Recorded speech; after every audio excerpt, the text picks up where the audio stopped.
Well, joining me now is the former head of the CIA, John Brennan. Good morning to you. Good morning, Adam. I'm just going to ask you, first of all, this whole question of the signal security breach. In your view, was it something which endangered national security? Well, I think it has raised some serious questions about how the Trump administration national security team are communicating with one another because the Signal app is not authorized for classified top secret discussions. And clearly, this was a discussion about a military operation that was going to take place. So I do think that there needs to be a very close look at what happened. Uh, Clearly, the attack against the Houthis was successful and it wasn't compromised before.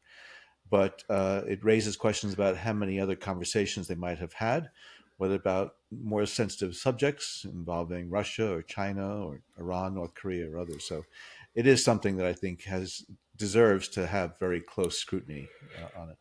Would it be appropriate, or would it have happened in previous administrations, that some of the senior officials would have offered their resignations? Well, I think it is a good question, and I do think that, given the nature of the breach, people have questioned whether or not there should be resignations or firings. But I think the Trump administration practice has been to deflect and defend and counterattack, and I think that's what we're seeing right now. So they're not acknowledging that this was a serious breach of security protocols, but if it was just a mistake is one thing, but it was clearly this was a very deliberate and intentional use of a communication system, this Signal app, that is inappropriate for classified communication. So it's not just Pete Hegseth, the Secretary of Defense, as well as Mike Walls, the National Security Advisor. It's the collection of what's called principles, and apparently this was a principles committee meeting that was being held on Signal. And again, it was something that has never been authorized in any of the administrations that I had served in. It's basically breaking the rules. Very much so breaking the rules. It was a clear violation of the rules about classified information. And we heard the testimony to Congress yesterday from Tulsi Gabbard and your successor, both insisting that there was no classified information on the messaging service, whereas, of course, the journalist says that there was, and so sensitive that he won't disclose it. Do you think there's any validity in this argument there was no classified information? I think it might be an issue of semantics as well, because the people who appeared at the Senate hearing, Tulsi Gabbard and John Ratcliffe, I think, although some of their comments were rather confusing, I think that what they were saying was that there was no intelligence community information that was classified that was on that discussion.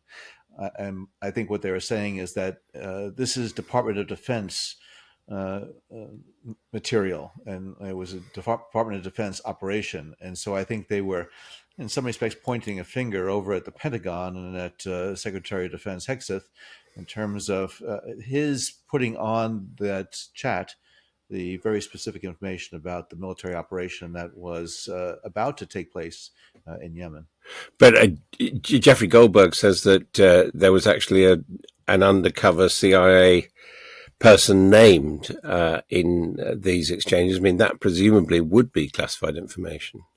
Well, I think Jeffrey Goldberg said there was the name of a CIA officer. I don't think Jeffrey Goldberg would know whether or not that individual was undercover or not. And at least John Ratcliffe, the CIA director, uh, tended to dispute that. I don't know what the facts are here, but in any event, this is the type of conversation, discussion that never should have happened on what basically is an unclassified system. Is there any way which this can be pursued? I mean, obviously people can express outrage, but is there any way within the legal system or the political system that this can now be pursued or should be pursued? Well, it certainly should be pursued, but the Republicans are the majority party in both the Senate and the House of Representatives, and they're the ones that have the chairs of the committees that would be doing any type of investigation. So I think the Democrats are going to yell and holler and scream. I think rightly so. but their ability to actually undertake something like this in a congressional investigation, I think, is limited. And also, given that you have Trump appointees at the FBI and at the Department of Justice, I don't believe either the Attorney General or the FBI Director would launch an investigation on something like this because it would certainly incur the displeasure, if not the wrath, of Donald Trump. I mean, would you say that people in those positions who were on that message basically are not qualified to be there? Well, I would say that they certainly do not understand just how sensitive and fragile a lot of this intelligence is, and that they were operating in a system that is not allowed for this type of discussion. So I think there's been a lot of questions raised, including before they were confirmed by the Senate, about their lack of experience, their lack of expertise. And so I think what we're seeing now are some of these problems that result from people who don't have the credentials to fill these very senior, important jobs that really deal with national security. And what do you make of the substantive comments that the Europeans are, quotes, freeloaders and pathetic and incapable of defending themselves? Well, first of all, I feel an obligation to almost apologize to my European friends and colleagues about what was said. And I think the comments by J.D. Vance in this communication really, I think, reflect his bias. This is sort of the arrogance that some Americans have that we don't need the partners and allies to keep us strong. And it's very unfortunate that he speaks so disparagingly about our European partners. But I do think it reflects the sentiments that many of them have, that they have this sort of isolationist view, and they believe that America can go it alone. And I think that's certainly not the view of most individuals who have real experience in national security and understand that the United States security really is dependent on those relationships that we have established over the last really 80 years. But would you agree with the general message of the Trump administration that the Europeans need to do much more to defend themselves and that the United States should do less? Well, I certainly think that Europe has to understand now that certainly the United States under a Donald Trump is not the same type of America that Europe has been used to. And I do think it's important and appropriate that European countries have put more resources to defense spending. I think it's important that they do that. They cannot rely and depend on the United States the way they have for many years. At the same time, I do think the United States has to have a very close relationship with our NATO and European partners because our strength comes in the collective, not just by individual countries. What do you make of the apparent expansionist desire of the Trump administration? We understand now that the vice president is going to be visiting Greenland, going to a US base. I mean, is it really feasible for, as the president said, one way or another, for the United States to take over Greenland? Well, I can tell you that the feeling here is that Donald Trump is very serious about that, whether he's talking about Greenland or Panama Canal and even Canada.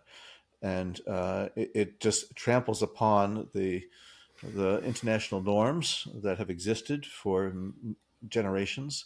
And it also undercuts any type of opposition we might have to what Russia did in Ukraine, which is basically, might makes right. And it's very unfortunate. I know that Greenland and Denmark would do everything possible to help us out when it comes to defending the rare earth minerals that exist in Greenland. But it appears as though the Trump administration wants to just gain control and just ignore the sovereignty and the status of these countries. So I find it just quite appalling. I mean, his argument is that it would increase America's security. Well, that was Vladimir Putin's argument too, in terms of when he invaded Ukraine. That might be what Xi Jinping says going into Taiwan. That China needs Taiwan's technological prowess. That does not justify in any way doing these types of things. And the United States is supposed to be leading by example. And unfortunately, the example we're setting for folks is, well, if you can get away with it, go ahead and do it, because the United States is going to do it on its own. So, what do you make of the American involvement now in the Ukraine Russia so called peace process? I mean, do you think that is simply about the administration asserting, as you say, that might is right? Well, I think Donald Trump is learning that it was not as easy to, strike a peace deal in Ukraine as he might have thought during his campaign and earlier. And I'm hoping that the United States is not just going to accede to Russian wishes, but clearly the signals that this administration is sending is that Ukraine is not going to be able to regain the territory that Russia has. And so the question is, well, how much of that territory does the Trump administration want Ukraine to basically just abandon? Uh, and so I think we're still a long way from a peace deal. It seems as though we're getting some progress on establishing a ceasefire, but uh, President Zelensky is a very principled individual, and the Ukrainian people, I think, are still very much opposed to Russia continuing to occupy and control 20% of their country. So I think there's still a lot of work that needs to be done before there's any type of peace agreement between the countries. Well, presumably, the United States could further weaken Ukraine, possibly to make it settle with Russia. Yes, we already did some of that by withholding arms support as well as intelligence. It seems to have been turned back on. But yes, the United States does have quite a bit of leverage over Ukraine, but it appears as though the Ukrainians are not going to bend, at least under President Zelensky. And it appears also that the European countries recognize that the threat is quite real. And they are stepping up, and I think they're going to try to provide the support that Ukraine needs. But clearly, there's not a replacement for the extent of U.S. military and economic assistance at this time. You made it very clear your concerns about the direction in which the administration is leading your country. Do you feel that, we're at the start of a 4-year term, that it is sustainable for the Trump administration to carry on both at home and abroad as it is? I think we're in for some very, very difficult times ahead, both domestically and internationally. What Elon Musk and this Doge group are doing to our institutions, they're dismantling and weakening a lot of the federal institutions and programs that I think have kept us strong and prosperous. I don't think people understand the impact that that's going to have. I think the impact is going to be felt over time, but also I think that we're receding from a lot of our international responsibilities and obligations, and Russia and China are going to fill the breach. So I do think that the United States, as well as the Western world, is going to face some very, very difficult challenges in the coming months and the coming several years because of the Trump administration's, I think, misguided and very dangerous policies that it's pursuing. John Brennan, sobering thoughts. Thank you very much indeed for joining us on Times Radio. Thanks so much, Adam.